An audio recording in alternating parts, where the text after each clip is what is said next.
दौलतपुर गांव में एक सावित्री नाम की औरत रहती थी और उसकी एक बेटी मीना भी थी। वो बहुत ही गरीब थी, जिसकी वजह से उसमें कोई पूछता नहीं था, सब ऐसे दुत्कारते। वो माँ काली की बहुत बड़ी भक्त थी। रोज है ना माँ काली की सेवा करती थी, पूजा करती थी।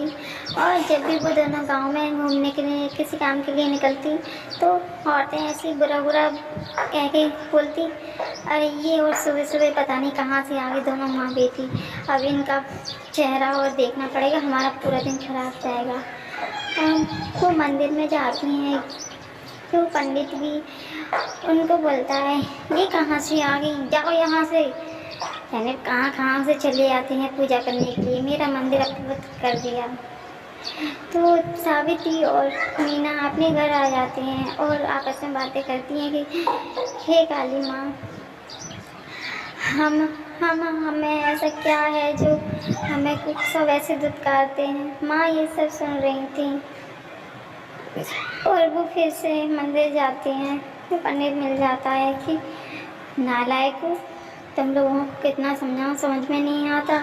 मेरा इतना पवित्र मंदिर है, उस दिन मैंने गंगा जल से साफ करवाया था और तुम दोनों फिर से आ गई यहाँ पे, जाओ यहाँ से, तुम्हारे लिए यहाँ कोई ठिकाना नहीं है। इतना कह करके वो रोने लगती है। उसकी बेटी बेहोश हो जाती है वहीं पर और माँ काली आती हैं, उसको अपनी शक्तियों से ठीक कर देती हैं।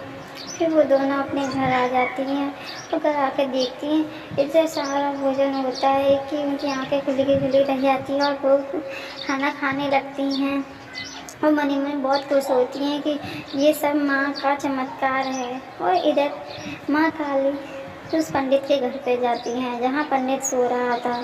सोते सोते पंडित एकदम डर जाता है। माँ काली बोलती, हे दुष्ट, तूने मेरे भक्तों का ऐसा अनादर किया है, मैं तुझको छोड़ूंगी नहीं। अब मेरे भक्त मेरे मंदिर आते और तू उनको दुत्कारता है, आने नहीं देता दर्शन करने। पंडित, माँ मुझे माफ़ कर दो माँ, मेरे से गलती हो गई। मैं तो उनको वैसे ही दलित समझता था, गरीब हैं, निजी जाति के हैं, इसलिए मैं निकाल देता था।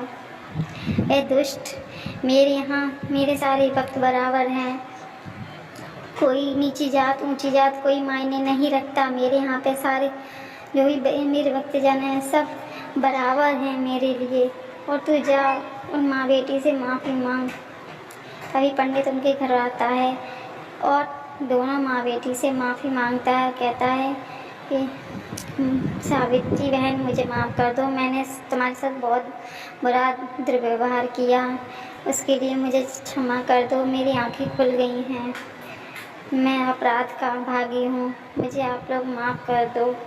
इतना कह करके वो पंडित वहाँ से चला जाता है और तभी काली माँ प्रकट हो जाती हैं और कहती हैं, सावित्री, मैं तुम्हारी भक्ति से बहुत प्रसन्न हुई हूँ, तुम मेरी कितने सालों से भक्ति कर रही हो, मैं सब देखती आ रही हूँ, मैं तुम्हारे साथ हूँ, तुम कभी चिंता मत करना और तुम्हारी बेटी भी बहुत सुखी रहेगी, मेरा आशीर्वाद तुम दोनों के साथ है।